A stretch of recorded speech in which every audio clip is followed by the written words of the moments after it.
Welcome to the Human Capital Innovations Podcast, your go-to source for personal, professional, and organizational growth and development. We hope you tune in often for all things people management, organizational development and change, organizational leadership, and social impact related. Maximize your personal and organizational potential with Human Capital Innovations Podcast.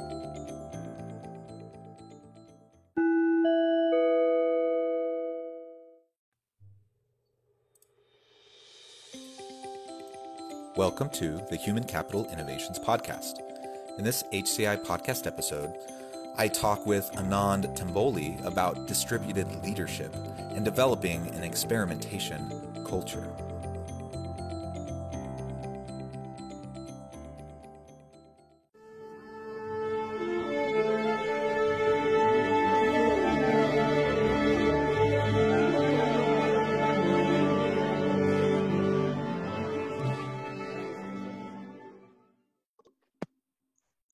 Anand Tamboli, welcome to the Human Capital Innovations Podcast.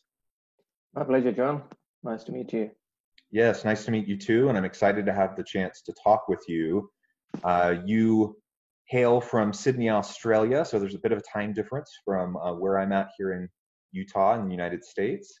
I appreciate you meeting with me and having a chance to talk.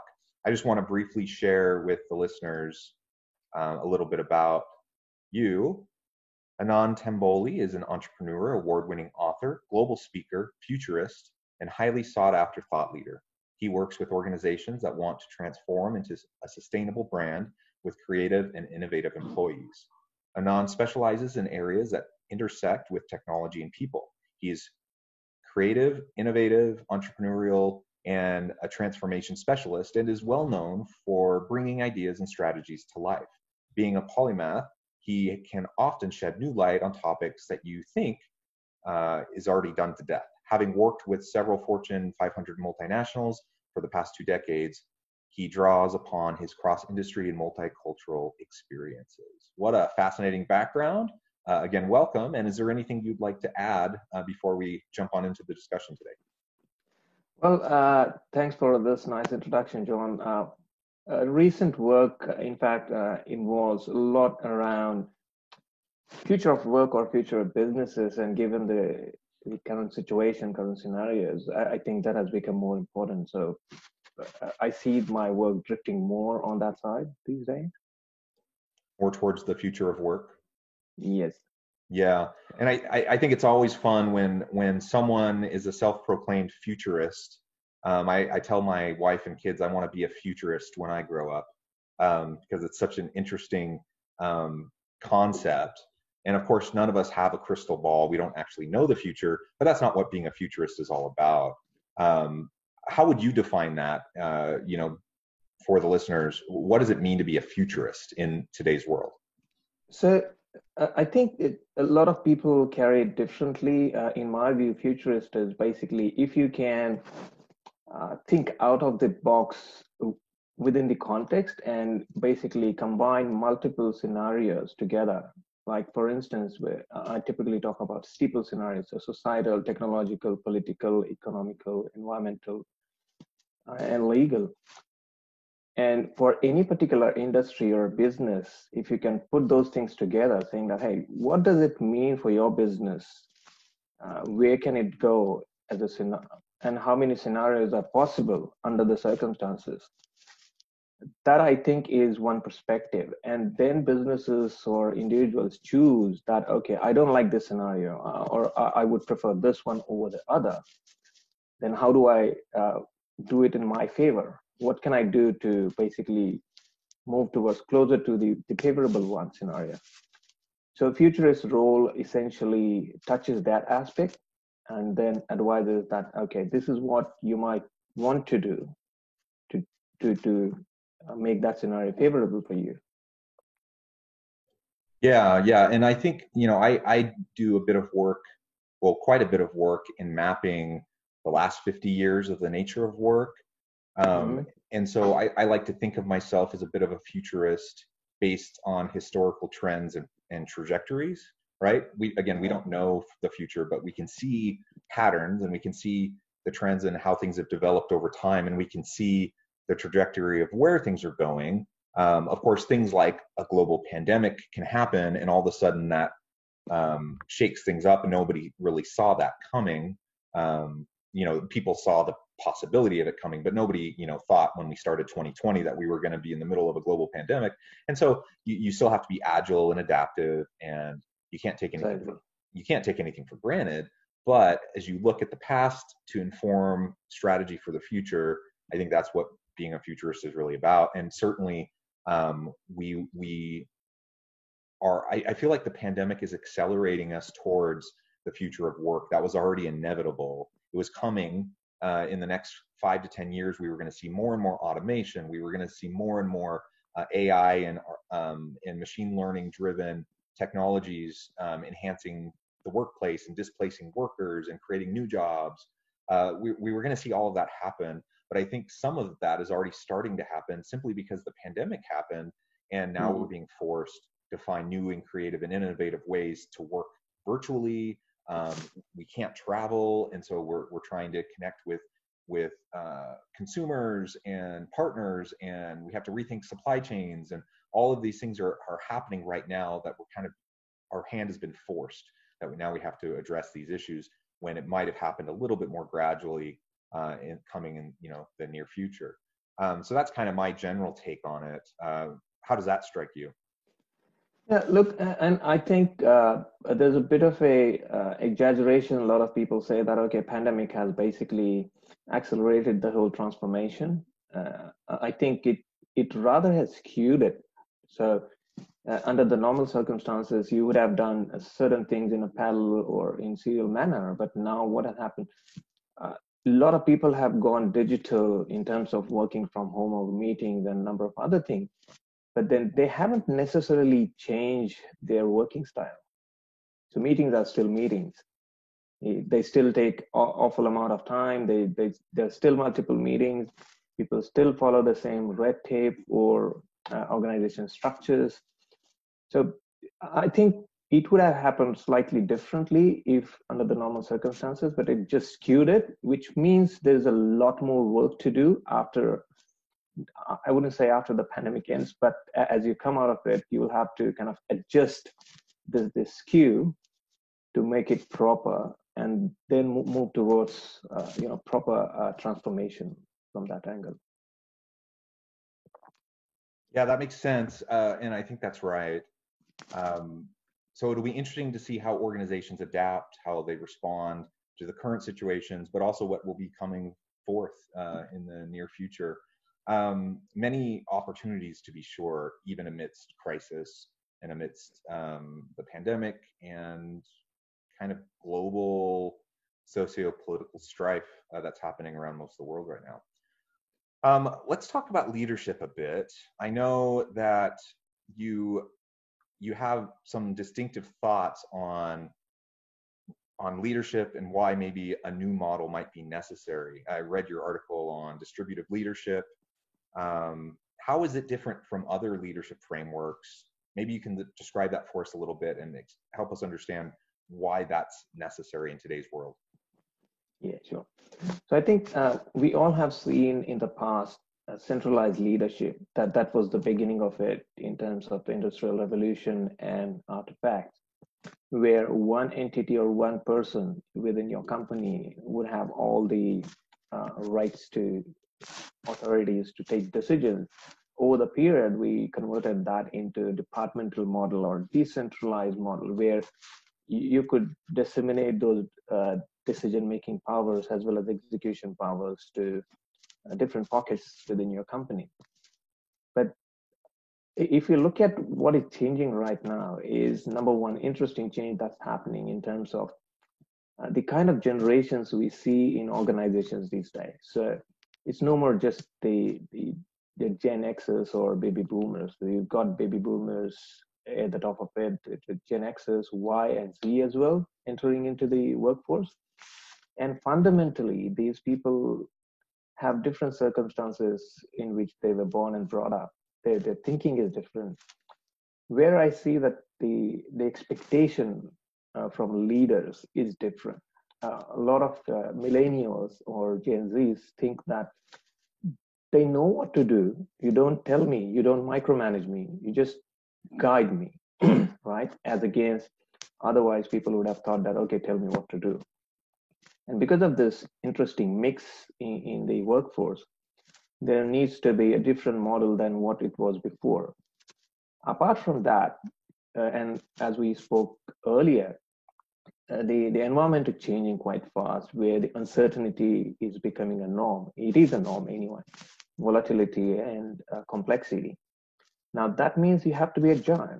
But if you have this decentralized or connected network of leadership, that forms a bottleneck.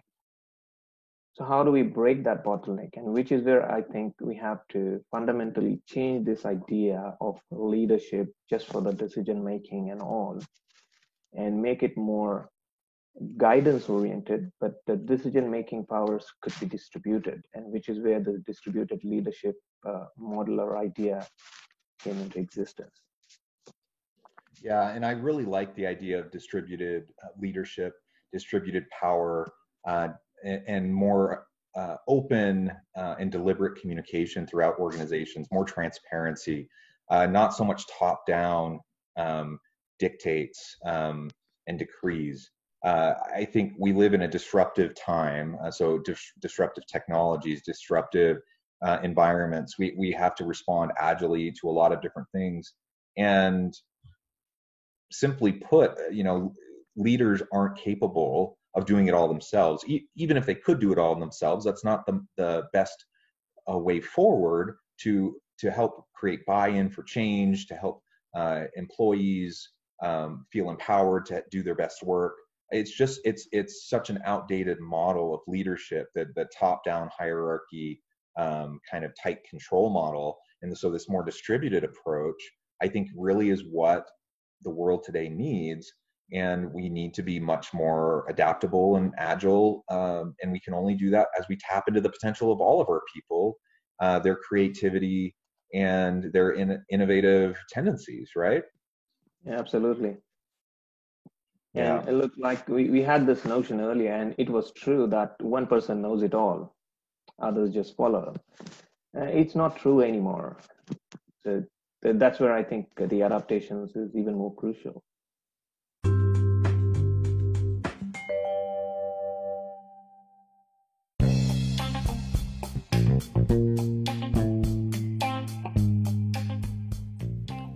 I'm excited to announce the publication of my new book from HCI Press, The Alchemy of Truly Remarkable Leadership: Ordinary, Everyday Actions that Produce Extraordinary Results. Consider how the nature of work has shifted over the past 50 years. With increased globalization, rapid technological advancement, and the shift in economic composition, the average job of today looks very different than the average job of 50 years ago. What will the jobs and organizations of tomorrow look like? Moreover, what does this all mean for organizational leaders? What are the core competencies and capabilities of organizations and their leadership that are prepared for continued disruption and geopolitical and socioeconomic shifts? Regardless of what the future holds, increasingly, leaders need to be socially minded, data-driven, decisive, champions of talent, and disruptors of the traditional notions of leadership, teams, organizations, and work. The Alchemy of Truly Remarkable Leadership will help you to explore your own leadership competencies and capabilities and consider ways to apply and implement them into your workplace and personal life.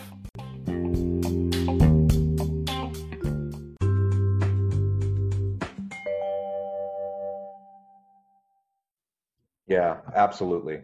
Well, good. I think another aspect of some of your work that I find really interesting is around the idea of experimentation culture. Again, because we live in a interesting, unique time. The world is so complex. Organizations are struggling to stay competitive in a globalized market. It's a challenging thing to run an organization, and we need to find ways to drive greater levels of productivity. And that can't just happen through putting our thumb on our employees and trying to get them to do more, right? We can't just expect people to work longer hours, to take fewer breaks, to be more productive. We need to create our way and innovate our way into greater productivity. And there are certain contexts, certain environments where leaders can inadvertently actually kind of erode away and remove the initiative and the tendency of employees to be risk taking and to try to be innovative, whether they, even if they're not intending to do that. Leaders create those types of environments all the time. In contrast, we really need that kind of an experimentation culture. So how do you, when you're working with Fortune 500 multinational firms, how do you talk to leaders about creating that kind of an entrepreneurial environment, that risk-taking environment where you can fall forward, fail fast, learn from what you're doing, and then leverage those learnings into new innovations? Typically, there's a bit of a dichotomy here that people understand that they need to be innovative, they need to kind of adapt this fail fast culture and learn new things. At the same time, they are also risk averse. So it's a bit of a jam over here people find themselves. And I often give some of the examples that in other few companies where I worked with, like for instance, when I worked with LG Electronics, we had this culture of experimentation and innovation. And given the size of the company, it devised a different model, right? And we had this cross-functional teams on the call where you would be given a new project and you will sit separately, you'll form almost sort of a new department. So that would be new team, cross-functional team, and it would function autonomously for next 6 months, do all the experimentation required. So even any failure would be contained within that team, within the budget and restrictions. And once it was successful, then they would replicate it very, very fast across the organization. So in pockets, it was already being tested, and I saw that model performing really well. So when it comes to the organization now to kind of replicate the same idea, I think the biggest task I had to do is remove those inhibitions, remove those risk-averse sentiments. That how do we address that risk? So you are satisfied, you are comfortable, and at the same time, how do we move towards being experimental at the same time? That works well, right? Yeah, I think having those isolated teams that are given the charge to be creative, to push the envelope, and with the expectation that it very well may fail. It's understood that may happen, but then being ready to replicate when successes happen, to replicate quickly, that's so important. And actually, it's great to hear of your experience with LG Electronics. I got my start in the world of organizational development and change working in the corporate OD office at LG Electronics in Gumi, South Korea, many years ago. So it's a great company, great organization. Good. Let's talk a little bit more about that. Let's talk a little bit more about experimentation. What do you see organizations doing where they may inadvertently squash the tendency for people to innovate? So for any innovation per se, I think the three things that are quite important. The first thing is being curious, second is courageous, and third is perseverance. So the first part itself, a lot of organizations try to squash inadvertently again, because curiosity usually goes against the norms. So one is you follow the norms, this is being told, this is how we did things, so you do that. Other is you question that.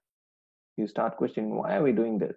What does this serve? Why is it important? How can we do things differently? The moment you start asking questions, which shows your curiosity. We start to say, no, don't ask this question, just do as we say, or this is how we have been doing. But then as we move towards answering those questions and kind of join these people and say that, okay, yeah, let's think about why we have been doing this way, or even is it relevant now? That's where you may have an epiphany, or you may just discover that, okay, this is no more relevant. We might have to change it, or we might have to tweak it. Now, this may be, well, a good finding, but it again needs a next step. So if you find something useful, if you find something that is worth changing, would you do that? Would you change it? That takes courage. Again, the ability to fail and recover and learn from it. So this is where this distributed model helps. But assuming that now have that courage, the company has the courage to take those steps, invest a little bit, considering that it all may go waste or fail. You take that courage, you move forward, and believe in teams on their skill set and knowledge to do their best rather than micromanaging. Something good mostly comes out. It's rare that everything fails. You always learn something out of it. And once you do that, if you have a perseverance rather than, okay, show me a quick result rather than giving a due course in due time, then you will see some results. You may want to go from A to B, but you don't end up at B, you end up at B dash or maybe C. Who knows? Like C may be better than B. But you wouldn't know it unless you start that journey. So feeding curiosity with courage and courage to the perseverance. Once we have these three things, the innovation becomes really bearable and realistic. Combine that with experimentation, culture, and this environment, because eventually environment that leaders create will dictate the performance. Yes, absolutely. The culture and the environment is absolutely key. We can't micromanage. We can't dictate everything that needs to occur. And you mentioned earlier Gen Z and millennial workers. They want to be in that environment where they can be empowered to be creative, to innovate, and get coached and mentored along the way, get regular feedback, but where they're not being told every little thing to do. And they're not really interested in doing something just because that's the way it's always been done. If they have an idea and it seems to make sense, they want to be able to run with it. They want to try it out. And I think that in part, that's what an experimentation culture is all about, is creating that environment where people feel safe, they feel empowered, where there are many opportunities to collaborate, where people can share ideas and have things connect in ways that maybe they hadn't previously considered. That's where the greatest innovations come, not when we're siloed into our own little areas of expertise, but when we have the opportunity to have ideas bounce off of various types of contexts. So I think it's so vital, and we see so many organizations who they want innovation, they want creativity, but then they have policies, practices, and procedures within the organization. They have the red tape that's in place that either discourages it or almost makes it completely impossible. And so we have to find a new way. We have to find a way for really, I mean, and I get it, it's hard, especially when you have a really large multinational firm. It's really hard to be agile, to be adaptive, but we have to find a way to do that, because otherwise we're going to squash this experimentation culture and we'll lose our best people, those people who are driven by the opportunity to innovate. Yeah, and you would have seen that lots of millennials or even Gen Z, the average employment span within a company is way different than other people, and primarily because of this, that they quickly sense that it is not working for them, and then they basically change for something else. and they keep changing until they find something useful. Fortunately, pandemic has kind of forced these large organizations to think in a different terms. Earlier, I have seen that large organizations usually are very, very risk averse, so that factor almost overshadows the experimentation or innovation part. But if you look at from a cost and benefit analysis perspective, the cost is too high to take any action. Here, as you said, the pandemic has forced the hand, so they had to do it. They had to kind of let people decide for themselves when they want to work, how they want to deal with situations without having a formal leadership oversee them all the time. So this experiment was kind of forced upon, and a lot of people have learned from it that, okay, yeah, it works, right? If they kind of put in their best efforts, it will even work better. So I think this is where we have to see it from that perspective. Excellent. It has been a real pleasure talking with you today. Before we wrap up and close this episode, I do want to give you a chance to share with the listeners how they can connect with you and learn more about you and the work that you're doing and the services that you offer. Would you mind sharing that with us? My pleasure. Well, look, I'm quite active on LinkedIn, so feel free to share, connect with me on LinkedIn, or connect with me on my website. I frequently write for publications. I frequently write on my website as well. Lots of my books are available for free to download or pretty much cheap or coffee cost, I would say. So do download them, have a look at them. And when you look at all these materials, when you look at all these thought processes, you will see that if it resonates with you, feel free to talk to me and see how we can work together. Wonderful. Well, I encourage my listeners to learn more about you, reach out, have a good discussion. I think in this world, this environment that we're in right now, we need more opportunities to connect, to think about things in new ways. I love the distributed leadership approach. I love the experimentation culture aspects that we talked about. I think those are so vital in organizations. So I hope my listeners will take the opportunity to connect with you and learn more from what you're doing. Thank you so much for chatting with me today, and I hope you stay healthy and safe in Australia and enjoy the rest of your week. Thank you.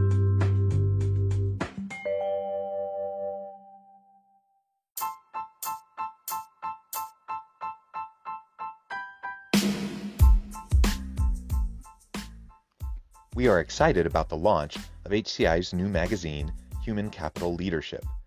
Human Capital Leadership is a free, interactive e-magazine designed to help individuals, leaders, and organizations find innovative approaches to maximize their human capital potential. We will be publishing issues quarterly in August, November, February, and May. Check out the first issue and let us know what you think.